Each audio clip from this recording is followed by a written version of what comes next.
Muy bien, pues en esta noche de miércoles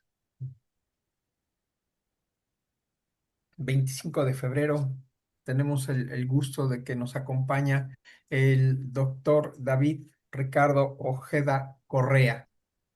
Voy a leer su trayectoria, su currículum. La realidad es que es muy extensa. Hicimos un resumen de ella, aunque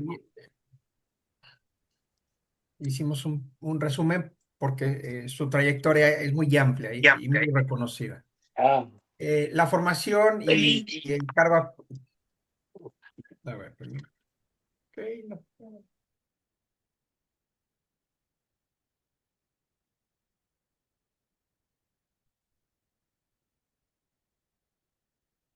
Bien, su formación y su cargo actual, el doctor Ojeda Correa es médico cirujano por la Universidad Anáhuac y maestro en psicoterapia humanista.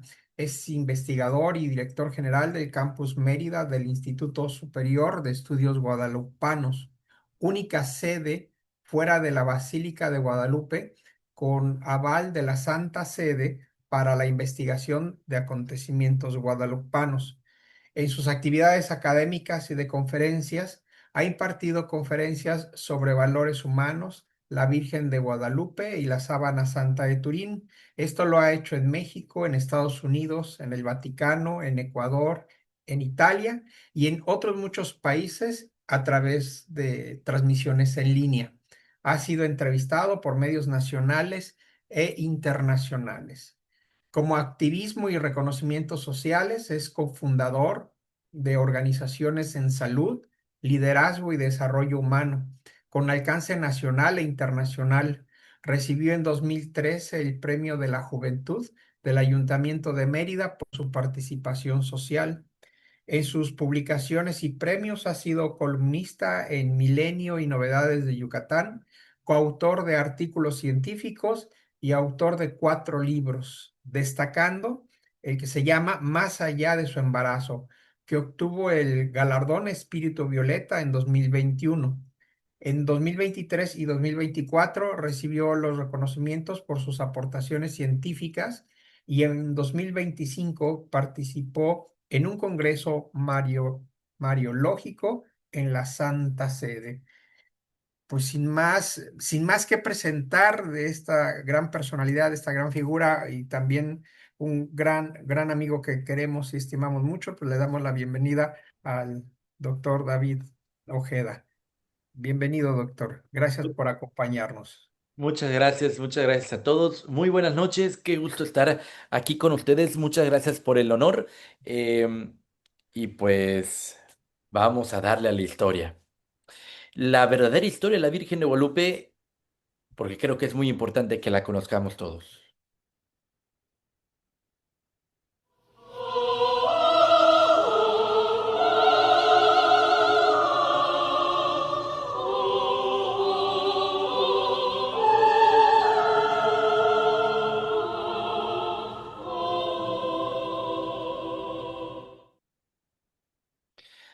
Huel Tehuatl, o algo así se pronuncia, pero la verdad es que de náhuatl no sé mucho. Si me preguntan un poquito del maya aquí en Yucatán, creo que ya está se me hace un poquito más fácil. Pero en náhuatl, Tehuatl, tienes que ser tú. Palabras que la Virgen de Guadalupe le dijo a Juan Diego y nos dice a cada uno de nosotros. Tienes que ser tú. La historia de la Virgen de Guadalupe ha pasado de boca en boca. La hemos contado persona tras persona, de nuestros padres a nuestros hijos, en cancioncitas, en diferentes partes. Pero ¿qué tanto de esto es verdad? ¿Qué tanto de esto no se es verdad? Dicen que la Virgen se apareció en un cerrito para pedir que le construyan un altar. ¿A ella? ¿Una santa quería un altar? Digo, no los altares son para Dios. De hecho, si se dan cuenta, hasta una cancioncita lo dice, ¿no? Ese cerro elijo para hacer mi altar. No, un altar. ¿Dónde rayos dice que la Virgen de Guadalupe vino y pidió un altar? Entonces, vamos a averiguarlo. Vamos a ver qué tan verdadero es eso y qué tan verdad hay dentro de la historia de la Virgen de Guadalupe, puesto que es apenas hasta el siglo pasado, en los 1920, que se descubre y se traduce, más bien se traduce palabra por palabra, el Nican Mopowa al español. Ya vamos a hablar más a ratito de qué es eso del Nican Mopowa para quienes no lo conozcan y por qué es tan importante conocerlo. Pero para entender el acontecimiento guadalupano tenemos que mirarlo desde el principio, desde la reconquista de España ahí de 1492. Y ese acontecimiento guadalupano va a seguir durando porque el mensaje de la Virgen, las palabras de la Virgen, lo que la Virgen de Guadalupe nos quiere decir, continúan hasta ahora en el 2026. La reconquista de España, aquí tenemos una imagen de cómo estaba dividida la península ibérica, lo que hoy es España y Portugal. Resulta que es tomada por los musulmanes, entonces se convierte en 8 siglos de conflictos armados. Es cuando empiezan aquello de las cruzadas. ¿No? Y habían diferentes reinos, y en los reinos, pues habían unos reinos católicos que empiezan a unirse y van llevando la cruzada viene de la palabra cruz, ¿no? Y van haciendo guerras para deshacerse de los musulmanes, que para los españoles, más bien para los que se encontraban en la República Ibérica, eran considerados como animales, porque no estaban bautizados. Y estos musulmanes estaban matando a los cristianos. Entonces, al matar, pues ya eras un demonio. Por lo tanto, la cruzada iba a nombre de Cristo. Estas guerras fueron hechas en nombre de Cristo. Llevan la cruz, llevan a la Virgen, ¿no? Como estandarte durante estas guerras. Así que cuando hablamos de España, estaríamos hablando de un conjunto de reinos católicos y muy conocedores sobre la guerra, muy conocedores sobre la estrategia, ¿no? Pues llevaban 8 siglos de conflicto. Por otra parte, aquí en América se iniciaba también, estaba por allá el Imperio Mexica. Resulta que los mexicas provienen de Aztlán, que es un pueblo que supuestamente está al norte de la República. Todavía no se sabe si realmente era un pueblo o es solamente una leyenda. Pero resulta que algunos aztecas salen de Aztlán porque ya estaban cansados de tanto dolor, de tanta violencia, de tantos problemas que se viven ahí mismo en Aztlán. Entonces salen de Aztlán cansados de todos de estos abusos, y emigran guiados por su patrono, por su dios principal llamado Huitzilopochtli.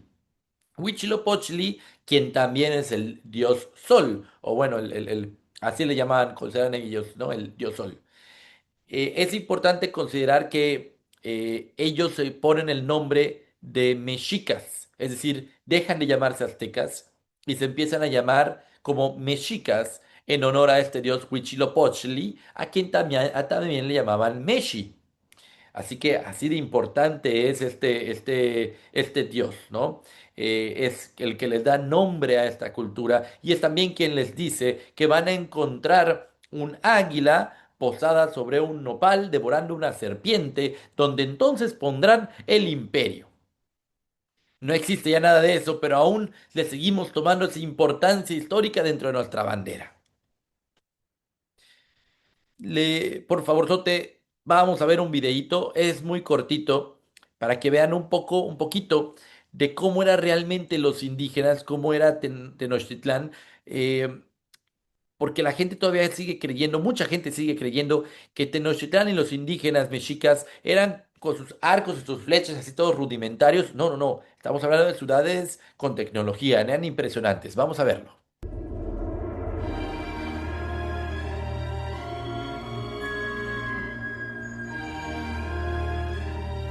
Tenochtitlán, la capital del Imperio Mexica. Una ciudad que haría palidecer de envidia a muchas capitales europeas. Una joya en mitad del lago de Texcoco.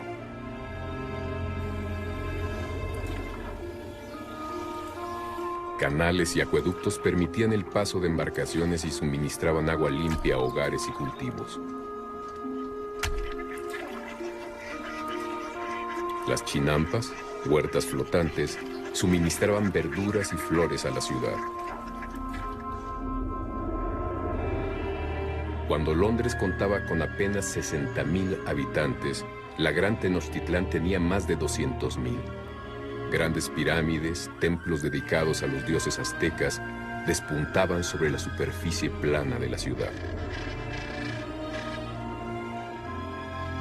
A pesar de los sacrificios humanos ofrecidos en sus templos, sus leyes permitían una convivencia justa y en paz. La sociedad mexica estaba perfectamente estructurada y por sus 4 calzadas principales llegaban mercancías de todos los rincones del reino. En el mercado de Tlatelolco, que asombró a los españoles, se comerciaba con todo tipo de mercancías. Los nobles vivían en casas de comodidad y lujo asombroso, con jardines de una belleza extraordinaria. Los españoles la compararon con Sevilla y aún con Roma, incapaces de describir lo que veían. Allí, el 8 de noviembre de 1519, Moctezuma y el que creía emisario de Quetzalcóatl, Hernán Cortés, se encontrarían por fin cara a cara. Son dos mundos que se desconocen por completo y que entran en contacto de una manera muy particular, porque lógicamente aquellos otros pueblos que Moctezuma o los anteriores tlatoanis habían ido conquistando pertenecían, digamos, a su mismo entorno cultural, mientras que en este caso no es así para ninguno de los dos. Aquel encuentro entre dos mundos iba a marcar el inicio de uno de los episodios más trágicos de la historia de México y el final de una cultura y una ciudad extraordinarias.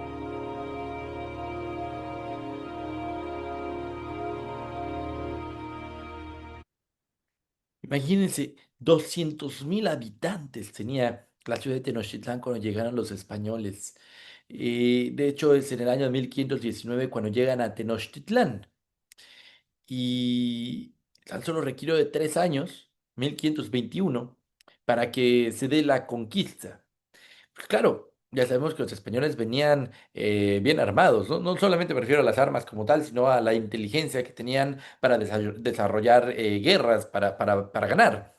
No por nada, Cortés se alía de los enemigos de Tenochtitlán para irlos derrocando y luego ya Cortés va derrocando a cada uno de los diferentes aliados que tenía. Muy, muy, muy impresionante cómo pudieron haber hecho todo eso. De hecho, cuando Cortés llega a México por primera vez, viene con una cruz y es cuando se colocan la cruz allá si no estoy mal, en Cozumel, y es cuando se celebra el Día de la Santa Cruz. En 1523 empiezan a llegar ya los franciscanos. Los primeros 3 fueron Pedro de Gante, Juan Tecto y Juan de Ayora. Ya para 1524 llegan los 12 franciscanos, que son el grupo más conocido de franciscanos que llegó a México. Eran reconocidos como los 12 apóstoles de México y estaban encabezados por Fray Martín de Valencia. Estos franciscanos son los que posteriormente se empiezan a regar por toda Latinoamérica, empiezan a viajar a diferentes partes y son los iniciadores del cristianismo en la Nueva España. En 1528 llega a México el protector de los indios, Fray Juan de Zumárraga. Oye, ¿cómo que el protector de los indios? A ver, explícame esta parte. Bueno, resulta que, como les mencioné, los musulmanes eran animales para los españoles, por eso los podían matar y torturar, porque no estaban bautizados. Los indígenas tampoco. Y aparte llegan los españoles y ven que los indígenas están realizando sacrificios humanos y que de repente se comían a los combatientes de batalla o le sacaban el corazón, se lo arrancaban, se lo comían, ¿no? Entonces eran animales para los españoles. Era importante no bautizarlos. ¿Cómo, David? ¿Cómo que importante no bautizarlos? Sí, porque si los bautizas, ya son cristianos, ya son católicos y por lo tanto no los puedo maltratar, no puedo abusar de ellos, no puedo violarlos, no puedo matarlos, no puedo esclavizarlos porque ya tendría entonces que ser mi hermano. Cuando se entera de todo esto, Fray Juan de Zumárraga empieza a acrecentar los trabajos de evangelización y empieza a proteger de la primera audiencia, que era el gobierno de México, empieza a proteger a los indígenas. Por eso es que ya luego el rey de España le da ese título de protector de los indios. Recuerden que le llamaban indios, no indígenas, porque creían que están en las Indias. La misión principal de Fray Juan de Zumárraga al llegar a México era organizar la iglesia de la Nueva España, evangelizar los pueblos indígenas y supervisar la enseñanza religiosa. Por eso existe un catecismo, el primer catecismo mexicano hecho por Fray Juan de Zumárraga. Ocurre que por todo esto que está haciendo Fray Juan de Zumárraga, tratar de proteger, entonces los miembros de la primera audiencia intentan asesinarlo. ¿Cómo? Sí. Los miembros de la primera audiencia, los soldados españoles, tratan de matar a Fray Juan de Zumárraga y luego le ponen pena de muerte a todos los indígenas que se acerquen a él. Zumárraga responde poniendo una excomunión a la primera audiencia y posteriormente a la Ciudad de México. Levanten los altares, cierren las iglesias, consúmanse al Santísimo, que se queden sin Dios. Nos vamos de México. Aquí en Mérida tenemos una copia de una carta de Fray Juan de Zumárraga donde está excomulgando a Diego Delgadillo y a Matienzo, que eran oidores de la primera audiencia, que entran a la casa de Fray Juan de Zumárraga y pues sacan a algunas personas de ahí, golpean a los frailes, ahí dice, los sacan a la calle a espaldarazos, ¿no? Yo me imaginaría que espaldarazos pues dan golpes en la espalda o algo parecido, ¿no? Pero pues imagínense, le están liberando excomuniones aquí en México. Hay un conflicto entre los mismos españoles, los que están queriendo defender a los indígenas, los que quieren bautizar a los indígenas y los que no quieren que se bauticen. Y Fray Juan de Zumárraga desesperado porque la comunicación no era como el chisme ahorita de WhatsApp o de Facebook, no, ahí tenía que mandar cartas. Entonces le escribía cartas a los reyes de España, cartas que nunca llegaban porque el gobierno de la Nueva España, la primera audiencia, recopilaba todas las cartas y las detenía. Pero el 27 de agosto de 1529 llegó la súplica que puso fin a todo. Llegó una súplica maravillosa porque Fray Juan de Zumárraga redacta una carta impecable que todavía existe, una carta en donde narra toda la conquista de México que había escuchado, donde narra todos los atropellos que se estaban realizando en la Nueva España, una carta que dio inicio a que se empezara a hablar de la segunda audiencia y posteriormente del virreinato. Así que tuvimos un virreinato gracias a Fray Juan de Zumárraga. Y hay una parte muy interesante de esta carta, que es el final de la carta, que dice, vean bien ustedes aquí, dice, creo que tengo aquí un puntero láser, aquí está, aquí empieza, dice, si Dios no provee con remedio de su mano, está la tierra a punto de perderse totalmente. Si Dios no provee con remedio de su mano, está la tierra a punto de perderse totalmente. Ese es un ruego que está haciendo Fray Juan de Zumárraga. Si así Dios no hace algo, se pierde esta tierra. Y esta carta la toma, la mete en una boya de cera, él mismo la lleva a Veracruz, se le entrega a un amigo suyo que era capitán, que la amarra con una cuerda al barco, la tira al agua y es así que la carta logra llegar hasta España y se le entrega al rey de España, quien en el año de 1531 manda a llamar a Fray Juan de Zumárraga y a la primera audiencia, a tener una audiencia ahí con el rey. Porque querían saber qué estaba ocurriendo. Fray Juan de Zumárraga no se va hasta 1530, final de 1532, 1533, es que se va ya a España y cuando llega se topa con que había todo un juicio hacia él porque estaban diciendo los españoles de la primera audiencia que Fray Juan de Zumárraga estaba loco. Entonces, pues por eso mucha gente pregunta, ¿y por qué Fray Juan de Zumárraga no escribió tantas cosas, pero no escribió nada de la Virgen de Guadalupe? Bueno, imagínense que él llegara y dijera al Papa o al rey de España, oigan, ¿saben qué? Un indígena se me apareció y me pidió no, un indígena llegó, ¿no? Sí, y recién bautizado y me dijo que se le apareció la Virgen María y le dijo que quería que se le construyera un templo ahí donde cerca estuvo un templo para la diosa madre, ¿no? O sea, óyame. Claro que iban a decir que estaba re loco Fray Juan de Zumárraga. Así que, pues no, ya el pobrecito, al pobre de Fray Juan de Zumárraga, hasta la fecha mucha gente lo ve como si fuese el malo, el que no le creyó a Juan Diego. 1521 se da la conquista de México. 1519 habían llegado los españoles.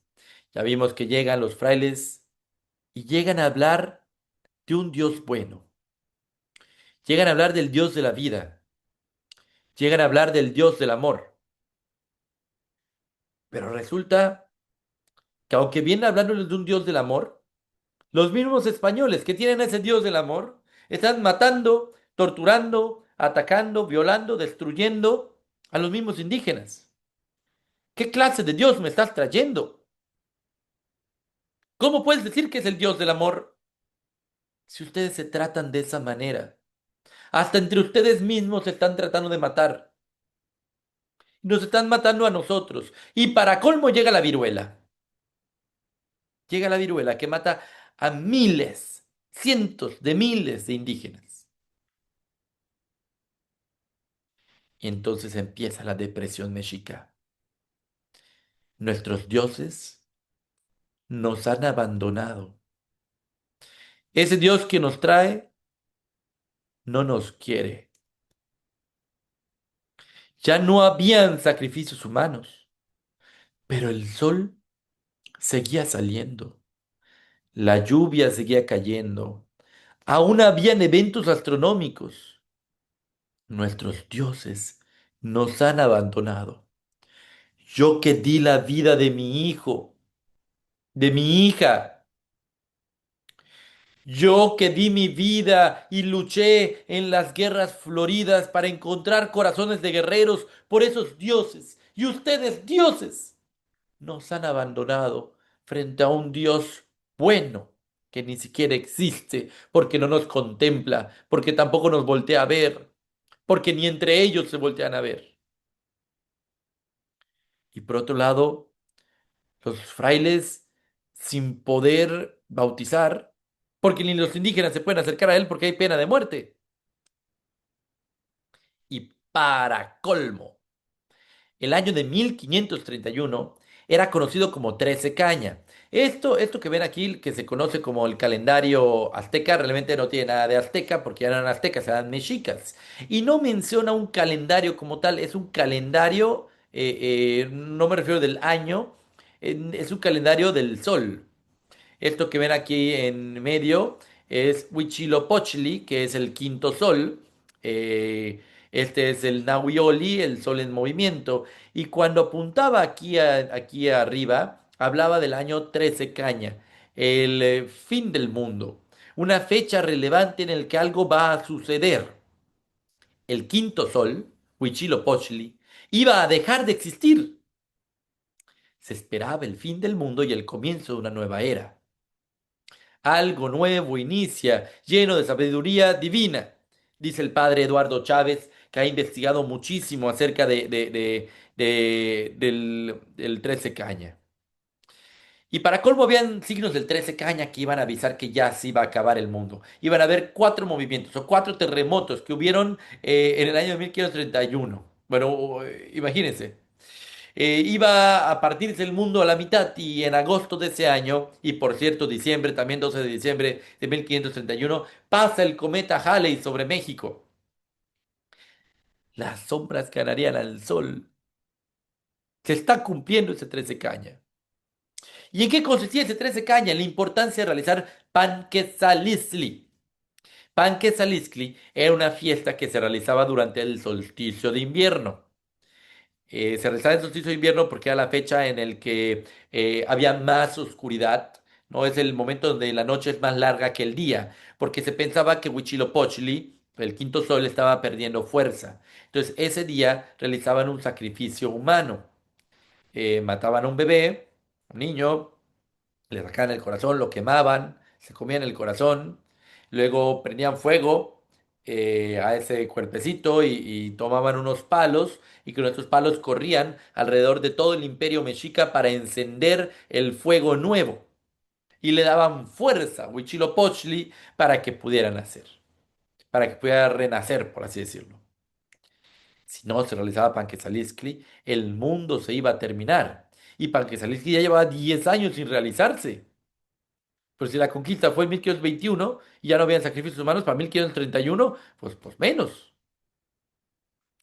Panquetzalistli se celebraba el solsticio de invierno. Recordemos que la madrugada del 22 de diciembre es el solsticio de invierno. Ya pasó, ¿no? Pero bueno, es en la madrugada. A diferencia del solsticio de primavera o de verano que se celebra en el día. Aquí estamos hablando de la noche, ¿no? Entonces hay que considerar el 22 de diciembre cuando se celebra el 22 de diciembre el pan que salió, se hubiera celebrado el pan que salió, o más bien el solsticio de invierno.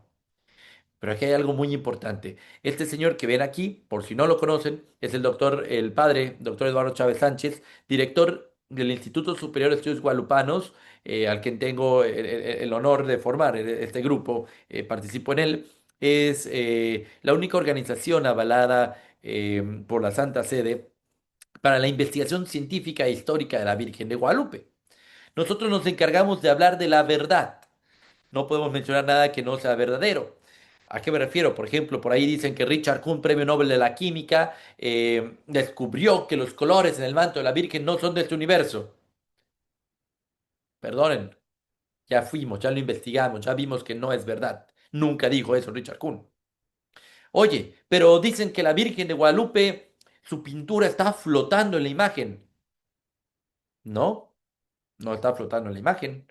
Yo ya lo vi con estos ojos, ¿no? Está pegada a la imagen. Oye, pero es que David, dicen que la Virgen de Guadalupe tiene temperatura corporal. No, yo cuando la toqué estaba fría como un cuadro. Oye, David, pero dicen que la Virgen de Guadalupe tiene música. Sí, sí tiene, y mañana lo van a escuchar. Oye, David, pero dicen que la Virgen de Guadalupe tiene constelaciones en su manto. Sí, sí tiene, y mañana se los va a contar mi abuelo. Sí, mañana, ¿verdad? Entonces, sí, sí, sí. Entonces, vamos a ver, ¿qué hay aquí de interesante? Porque resulta que el solsticio de invierno, y de esto se dio cuenta el padre Chávez, el solsticio de invierno en la actualidad es el 22 de diciembre. Pero actualmente tenemos el calendario gregoriano creado por el Papa Gregorio XIII en 1582. Previo a ello existía el calendario juliano. Vean cómo fue. En el mes de octubre se estaba utilizando el de Julio César, pero el día 4 de octubre decide Gregorio, el Papa Gregorio, que en ese momento se iban a recorrer 10 días al calendario. Por lo tanto, en el calendario juliano, el Panquetzalistli y el solsticio de invierno habría sido el 12 de diciembre, mientras que actualmente en el calendario gregoriano sería el 22 de diciembre. A ver, espérate, David. Me estás diciendo, me estás diciendo, David, yo soy David, por cierto, me estás diciendo que la Virgen de Guadalupe históricamente se apareció en lo que hoy sería el 22 de diciembre. Sí. Oye, pero David, ¿y por qué la celebramos el 12? Tradición, porque realmente fue el 12 de diciembre, juliano, no gregoriano. Pero históricamente hablando, caería el 22 de diciembre actual en el solsticio de invierno. Vean qué interesante. En el día en el que el mundo se iba a terminar para los mexicas. Ese día, el 12 de diciembre, cuando el mundo debería de acabarse, algo enorme sucedió que cambiaría la historia de México y el mundo para siempre. Este es el Nican Mopowa. El original se encuentra en la ciudad de Nueva York, en la Biblioteca Nacional de Nueva York. Ahí se encuentra el Nican Mopowa. Tenemos un facsímil en México, aquí en la ciudad de Mérida. Cuando vengan a visitar Mérida, o si son de aquí de Mérida, por favor, vayan a visitar el Museo de la Sábana Santa de la Virgen de Guadalupe, donde está el Nícar Mopogua, donde están las cartas de Zumárraga, donde se encuentra también la única réplica de la Sábana Santa de Turín en Latinoamérica, donde se encuentra la única escultura hiperrealista de Cristo en el continente americano. Bueno, vayan a visitarlo. Pero el Nícar Mopogua. El Nícar Poma fue escrito por Antonio Valeriano, por ahí de 1545, y quiere decir aquí se narra. Nícar Poma eso significa aquí se narra. Es un texto en náhuatl con caracteres en español, el primero que existe. No hay otro más. Este es el primero que existe, donde una persona escribió con caracteres en español, pero en idioma náhuatl. Son las narraciones que Juan Diego le dijo directamente a Antonio Valeriano y lo escribió. Por ello, la historia de la Virgen de Guadalupe la sabemos palabra por palabra gracias al Nican Mopowa, pero sabemos la historia de la Virgen de Guadalupe realmente por la tradición oral. Es decir, la tradición oral fue el primero en darnos a conocer la Virgen de Guadalupe y el Nican Mopowa comprueba o corrobora mucho de lo que está en esta tradición oral. Aquí está el Nican Mopowa. Vamos ahorita a platicar un poquitito, muy brevemente, de este Nican Mopowa. Para ello vamos a regresar 9 días atrás, vamos al 4 días atrás, vamos al 9 de diciembre de 1531. Y dice el Nican Mopowa, inicia de la siguiente manera. Aquí se narra, se ordena como hace poco, milagrosamente, se apareció la perfecta Virgen Santa María, Madre de Dios, nuestra Reina, allá en el Tepeyac, de renombre Guadalupe. Ojo con eso. No dice Guadalupleo ni Guaratulutepetl. Dice Guadalupe. Aquí está. Guadalupe. Y eso que está en náhuatl, el documento, ¿eh? Primero, se hizo ver de un indito, su nombre Juan Diego, y después apareció su preciosa imagen delante del reciente obispo, don Fray Juan de Zumárraga.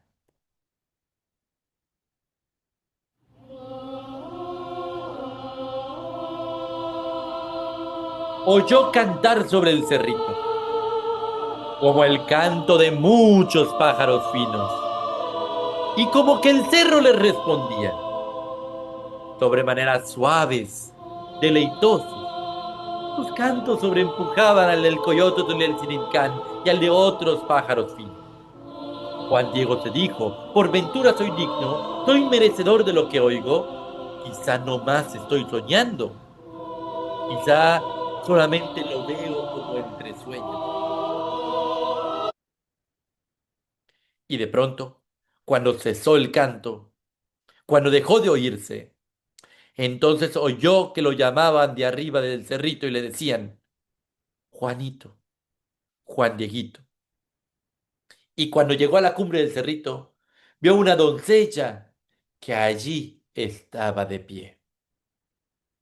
Ojo, ¿vieron esto qué importante? Oyó cantar sobre el cerrito, como el canto de muchos pájaros finos. No está diciendo escuchó pájaros finos, como el canto de pájaros finos. Dijo, como que el cerro le respondía. No dijo, el cerro me respondía.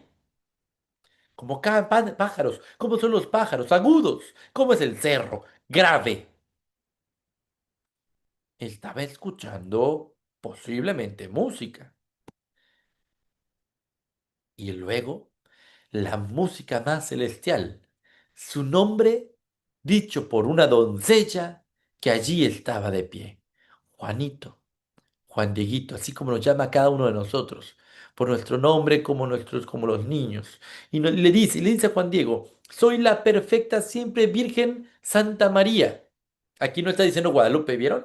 Virgen Santa María, Madre del verdaderísimo Dios por quien se vive.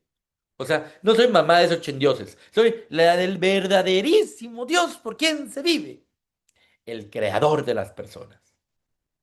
Mucho quiero, mucho deseo que aquí me levanten mi casita sagrada. ¿Para qué? ¿Para qué quiere la casita sagrada? En donde lo mostraré, lo ensalzaré al ponerlo en manifiesto. Ojo, no está diciendo, quiero que aquí me hagan mi altar. Este cerro elijo para hacer mi altar. No, mucho deseo que me levanten una casita sagrada para dejar ahí a mi hijo, porque lo mostraré, lo ensalzaré al ponerlo en manifiesto, porque en verdad soy su madre compasiva, tuya, tuya, Juan Diego, y de todos los hombres que en esta tierra están, también de los españoles, de los indígenas, y de las demás variadas estirpes, es decir, de los musulmanes, de los hombres mis amadores. ¿De quiénes? De los que clamen, los que me busquen, los que confíen en mí, porque ahí les escucharé su llanto, su tristeza, para remediar, para curar todas sus diferentes penas, sus miserias, sus dolores. Los que confíen en mí. Si yo evito a la Virgen María, ¿estaré confiando en ella? Me van a responder, no, lástima que no estamos en presenciales para que me respondan, no, si tú evitas a la Virgen, quiere decir que no estás confiando en ella. Pues Juan Diego evitó a la Virgen. Así que vamos a ver todavía esa parte más adelante. Va Juan Diego, va Juan Diego a visitar a Fray Juan de Zumárraga y le dice todo lo que había escuchado. Y Juan Diego, pero Fray Juan de Zumárraga no lo trata mal. No le dice, sácate, sácate. No le dice, escuchen lo que dice. Hijo mío, otra vez vendrás. Aún con calma te oiré. Bien aún desde el principio miraré y consideraré la razón por la que has venido, tu voluntad, tu deseo. Le está validando. No le está diciendo no te creo, sácate. No, le está validando. Solo que pues no le cree. Seamos honestos. Si yo llego yo llego con ustedes de repente y les digo, oigan, ¿saben qué? Se me apareció la Virgen. Pues ustedes me van a decir, sí, güey, claro. O sea, entonces, chispas, no es que haya sido malo Fray Juan de Zumárraga, es que era lógico. Regresa entonces Juan Dieguito y le dice a la Virgen que no le creyeron. Y le dice, señora mía, manda a otro, envía a otro. Yo soy nada. Yo soy un macehual, lo más bajo que hay. Envía a otro. Yo no sirvo. Yo soy lo peor de lo peor de lo peor. Manda a otro, no a mí. Y María le contestó, no son escasos mis servidores, mis mensajeros, a quienes encargue que lleve mi aliento, mi palabra, para que efectúen mi voluntad. Pero es muy necesario que seas tú. Personalmente vayas, ruegues que por tu intercesión se realice mi voluntad. Y mucho te ruego, la mamá de Jesús le está diciendo a un laico como nosotros, mucho te ruego, hijo mío, el menor, y como mamá, buena mamá dice, y con rigor te mando, que otra vez vayas mañana a ver al obispo, y de mi parte hazle saber mi voluntad. Ojo, porque esto se lo dice a Juan Diego, pero nos lo dice también a nosotros. Es muy necesario que seas tú quien haga las cosas. Tú, porque yo te envío a ti. Sí, son muchos. Pero por eso están ustedes acá. O por obligación, o porque no quedó de otra. Pero hay 33 personas conectadas. Y más porque escucho que luego hay tres o cuatro que están en la misma casa. Oigan, por algo están escuchando todo esto. 10 de diciembre. Juan Diego acude nuevamente con el obispo, le hacen muchas preguntas y le dice el obispo, bueno, regresa con una señal para que te crea. ¿Está haciendo malo Fray Juan en su barraga? No, está haciendo lógico. Igual si a mí llegan y me dicen, oye, se me apareció la Virgen, les voy a decir, demuéstramelo. No, está bien al final de cuentas lo que está haciendo. Juan Diego se marcha y el obispo le pide a unas personas que lo sigan, pero pierden de vista a Juan Diego, le dicen a Fray Juan de su barraga, no, ¿sabes qué? Este indígena está mintiendo. Tercera aparición, ya regresa San Juan Diego al Tepeyac, le dice a la Virgen que el obispo pide una señal y la Virgencita le dice, sí, está bien, vuelve aquí mañana para que te dé la señal. Y le dice, hijito mío, yo te pagaré tu cuidado y el cansancio que por mí has emprendido. Vete ahora, que mañana aquí te aguardo. Te lo dice a ti, hijo mío. Esto que estás haciendo, esta hora que estás aquí ocupando para escuchar de mí, esa hora que ocupas para pedir por los sacerdotes, por las vocaciones, esa hora que ocupas para hacer el bien, esa hora que ocupas para hablar de mí, ese tiempo que ocupas por mí, hijo, yo te pagaré el cuidado y el trabajo que por mí has emprendido. Anda, vete ahora, que mañana aquí te aguardo. Pero llega el 11 de diciembre y Juan Diego no regresa con la Virgen. Su tío se había enfermado de viruela.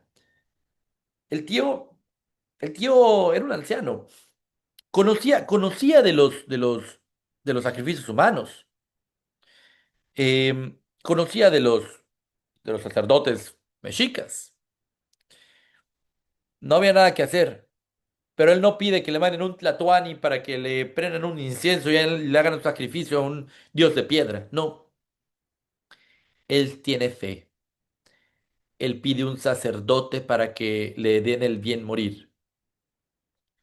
Y entonces Juan Diego, dice el Nícar Mopowa, siendo muy de madrugada, hemos considerado que se está tratando de 1:30 de la mañana. Seguramente mañana mi abuelo les contará por qué, pero 1:30 de la mañana sale de su casa. Imagínense ustedes salir a pie desde otro pueblo, correr a la 1:30 de la mañana en la oscuridad, ni había luna, no había luna, eso se hizo invierno, sale corriendo pensando en que puede ser que regrese y su tío no esté, teniendo en mente que tu esposa un año antes había muerto exactamente de lo mismo, María Lucía, la esposa de Juan Diego. Imagínense correr con el dolor de saber que ustedes son nada. Así se consideraba Juan Diego, se lo dijo a la Virgen, yo soy nada, de que tus dioses te han abandonado, corriendo a ver si el sacerdote ahora sí le hace caso, porque los anteriores ni le han creído. Entonces, con todo eso decide esquivar por un lateral el cerro del Tepeyac para no encontrarse con la Virgen. Escucho esta historia y lo comprendo. Comprendo por qué no confió, comprendo por qué dio la vuelta, comprendo por qué la esquivó. Había dolor en su corazón. Se le aparece la Virgen bajando del cerro. Se tira Juan Diego al piso. Le dice, señora mía, niña mía, ¿cómo amaneció su lindo cuerpecito el día de hoy, señora mía, niña mía? ¿Cómo amaneció su lindo cuerpecito el día de hoy, señora mía, niña mía? No, me volteo y le digo a mi esposa, ay, ¿cómo amaneció tu cuerpecito el día de hoy? Ay, me da un... Bueno, pero no, se lo está diciendo porque la está viendo embarazada. Está bajando una niña embarazada del cerro. ¿Cómo está tu cuerpecito? ¿Cómo amaneció el día de hoy, señora mía, niña mía? ¿Qué pasa? El más pequeño de mis hijos. ¿A dónde vas? ¿A dónde te diriges? Y le responde Juan Diego, señora mía, niña mía, no quiero entristecer su lindo rostro, señora mía, pero un tío mío, hijo suyo, está a punto de morir.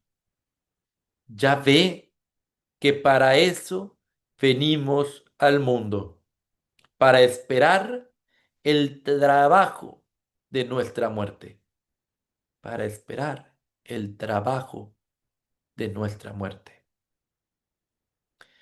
No necesito ser especialista en salud mental para decirles que Juan Diego está deprimido, como lo estaban tantos indígenas, como lo estaban tantos frailes, como lo estaban tantos españoles, como a veces lo estamos nosotros también.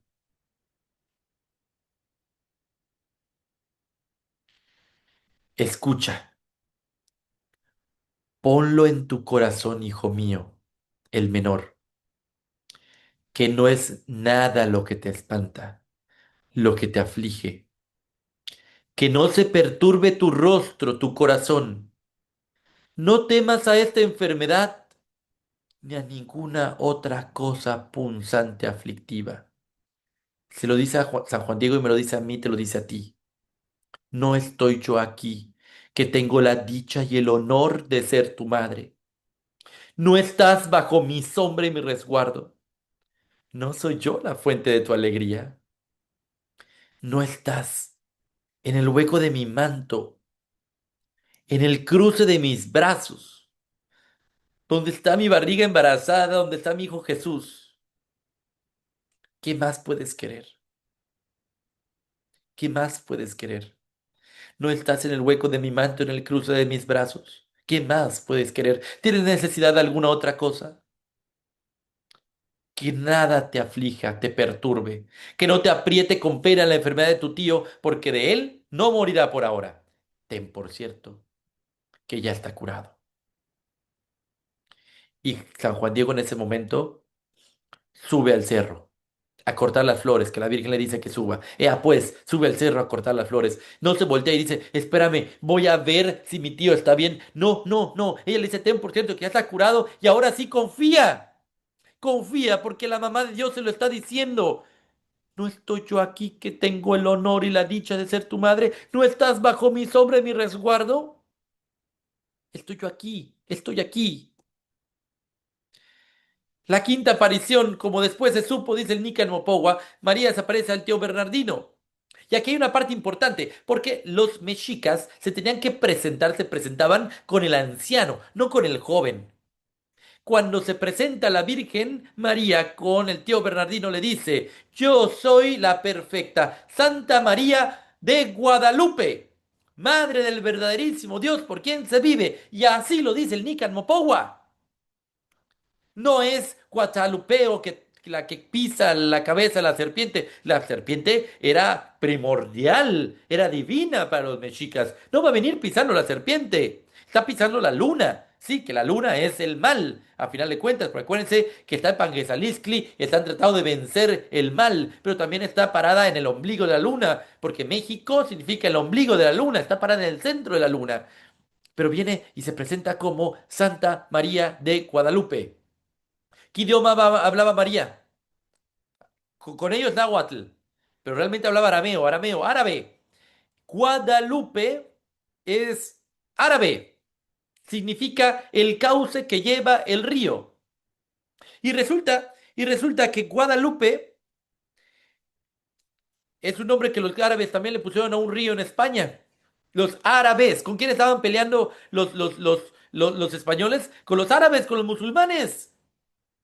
Integra todo, la Virgen. Lo hace fabuloso. Guadalupe, el cauce que lleva el río. La Virgen lleva el río, no es el río. ¿Quién curó al tío Bernardino? Tacha para el que respondió que fue la Virgen. Fue Cristo. El tío Bernardino confió. El tío Bernardino pidió un sacerdote y la Virgen se lo llevó. Le llevó al primer sacerdote de todos. Regresemos a la cuarta aparición.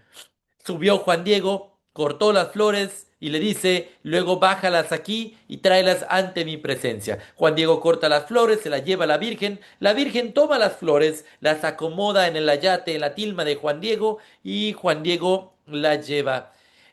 Vean esto, este es así se usaba más o menos la tilmas, está hecha con una tela, no es una agave, es una agabacia llamada ixotl, que es un poquito más suave, más como para la chamba, pero para que te la puedas poner. Eh, está aquí abajito, este es el Ixotl. Es un videito muy rápido, vean esto, no se lo vayan a perder, volteen a verlo, es muy rápido. Ahí está el Ixotl. Este es el Ixotl.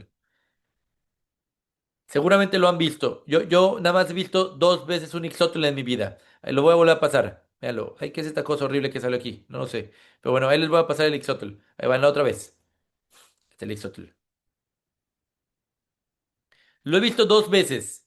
Una en una fiesta infantil a donde llevé a mi hijo, había un Ixótl y yo dije, ¡ay, un Ixótl! ¿No? Y le tomé foto. No, no lo he actualizado porque la primera vez que vi el Ixótl fue en ese lugar donde tomé ese microvideo. Ustedes dirán, David, ¿por qué rayos no tomaste un mejor video? Porque yo estaba corriendo. ¿Por qué estaba corriendo? Porque iba a ir a ver al Papa. Y entonces resulta que en el Jardín Vaticano me dice el padre Eduardo Chávez, David, ese es un Ixotl. Allá en el jardín del Vaticano, atrás de San Pedro, allí estaba. Y fue así que rápido, toma la foto, toma el video y sigue corriendo porque tenemos que ser los primeros en llegar a ver al Papa, ¿no? Entonces, pues por eso no tengo un mejor video para presentarles. Sexta aparición, la impregnación. Llega Juan Diego con el obispo y al extender las flores se impregna la imagen. Y aquí está. Esta es una imagen que tomó mi hermano Daniel Ojeda del sagrado original. Vean qué belleza, vean el dorado, oro. Vean lo bonito que se ve su perfil, su nariz, su boquita. Vean la mano, vean qué perfección, vean las estrellas doradas. Vean qué maravilla, vean qué belleza. Vean cómo está rudimentario, aquí todo burdo, el mismo, el mismo ayate, la misma tilma. Aquí cómo se ve que son nubes, no es realmente que sean blancos, son nubes. Vean su manto verde azulado. Oh, vean qué belleza. Ese día, el nuevo sol sí nació. Ya no son necesarios, ya no son necesarios más sacrificios humanos.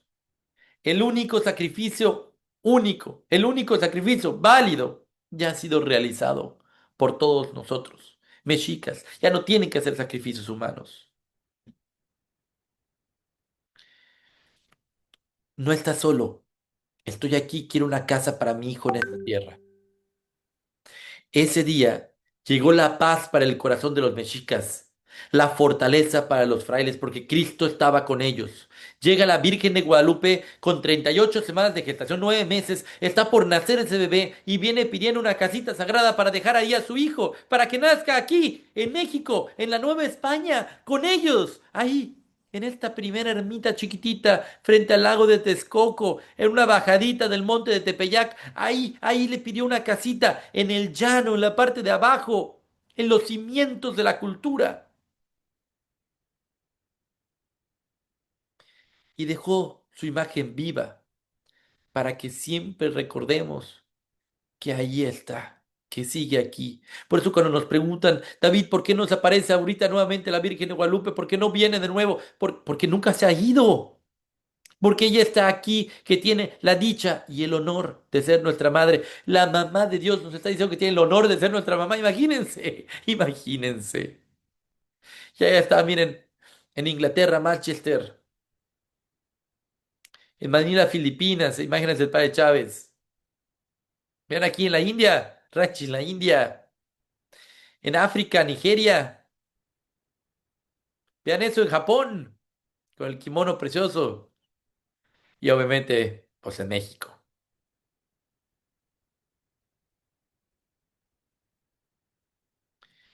¿Qué quiere María entonces? Primero, que confiemos en ella. Quiere ser, como decía San Martino Champagnat, quiere ser nuestro recurso ordinario. Nos envía a hablar de ella y de su hijo, a no tener miedo a ser fuertes. Nos envía en pocas palabras a cumplir la misión del cristiano. Vayan por todo el mundo y prediquen el Evangelio a toda criatura. Y el Evangelio no consiste en leerles un libro, leerles la Biblia, no. Significa vivir como Cristo. Qué difícil. Hagan todo lo que Él les diga. Y también dice, es muy necesario que tú personalmente vayas y ruegues que por tu intercesión se realice.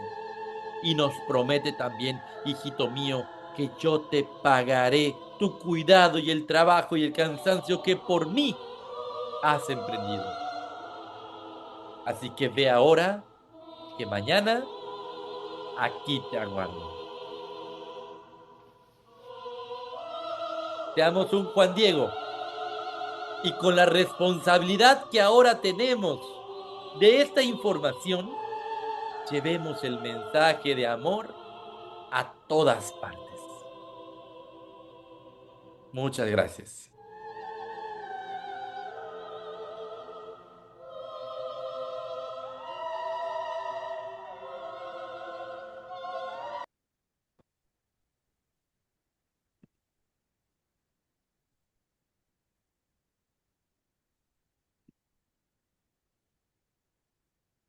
Yo podría escuchar esto todas las veces posibles. Cada que encuentro al padre, eh, se me fue ahorita el nombre, Eduardo, es de verdad una alegría escuchar. Parece que es algo que quisiéramos oír siempre. Renovar en nuestro corazón este milagro tan grande y saber que está tan cerca de nosotros cuando más la necesitamos. Y que, pues bueno, si en ese entonces había un caos para la evangelización, eso se sigue dando. Y estamos a 100 años recordando que México renovó en su corazón el grito, viva Cristo Rey, viva la Virgen de Guadalupe, porque conocemos a Cristo por ella. Así No, es. muchas gracias. Gracias a ustedes. ¿Alguna pregunta? ¿Algo que alguien quiera comentar?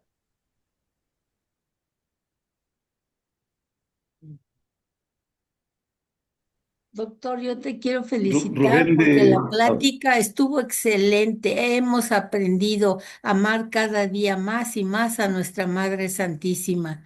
Felicidades por esta explicación tan maravillosa. Con los 60 días se Muchas quedó. gracias. Sí, buenas noches. Pues nosotros aquí en el Apostolado de Tehuacán hemos tenido la oportunidad de que 2 veces nos ha venido a dar plática el padre Chávez y pues te agradezco también a ti toda la información que nos das. Creo que siempre hay pues nuevas cosas que aprender, ¿verdad? De la Virgen y te agradecemos mucho tu tiempo y aquí estamos esperando la de mañana. Gracias. Hay algo maravilloso en el pueblo de México. Yo por eso cada que veo una peregrinación se me hace un nudo en la garganta, porque podemos ignorar todo esto que hoy nos cuentas, que nos narras, todo esto que se ha estudiado a través de estos siglos. ¿Podrá el pueblo de México ignorarlo todo? Pero la Virgen es un sentimiento directo para nosotros. Cuando la contemplamos, de verdad que es, pues no sé, nuestro corazón sí la reconoce, aunque nuestra ignorancia sea mucha.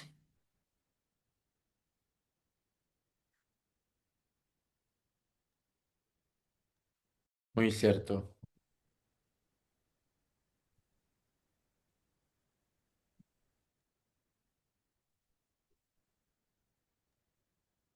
Si no hay ninguna pregunta, nos vamos a dormir David, entonces. muchísimas gracias por tu intervención. Realmente nos vamos muy contentos y muy agradecidos por este breve momento en donde nos compartes, pues además de datos históricos, algo que circula en nuestra sangre, que es este sentimiento mariano a través de la Virgen de Guadalupe.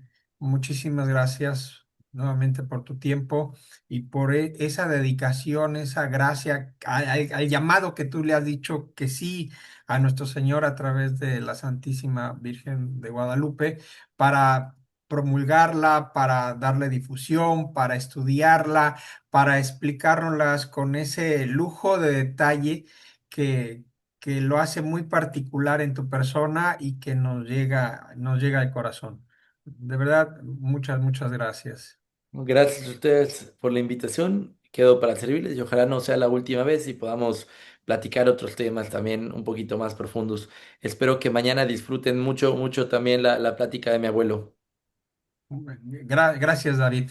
Gracias. Mañana nos conectaremos, mañana a las 7:30 de la noche nos conectaremos para no es la continuación, pero es también del tema de la Virgen de Guadalupe, que seguramente saldremos tan contentos y fortalecidos en la fe como lo hacemos el día de hoy. También quiero agradecer la participación de Monseñor Emilio Berlier, que nos acompañó el día de hoy en esta plática. Muchas gracias, Monseñor Emilio. Monseñor, qué gusto verle, monseñor. Está cerrado su micrófono. Está cerrado su micrófono, Monseñor.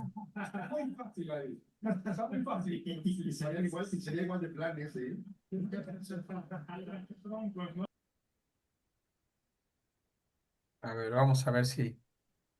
Creo que lo están intentando abrir.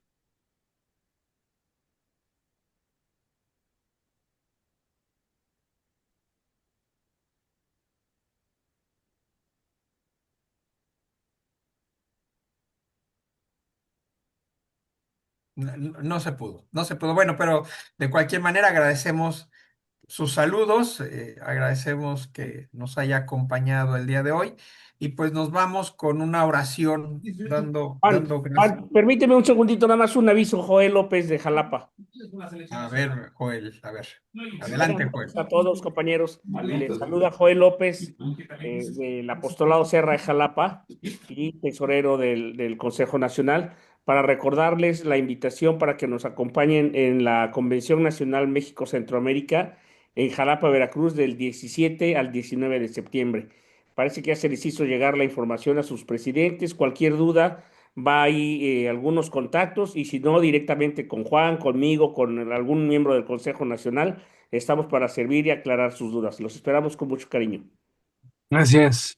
Gracias. Gracias, Joel. Por allá Gracias. nos vemos. Gracias, Joel.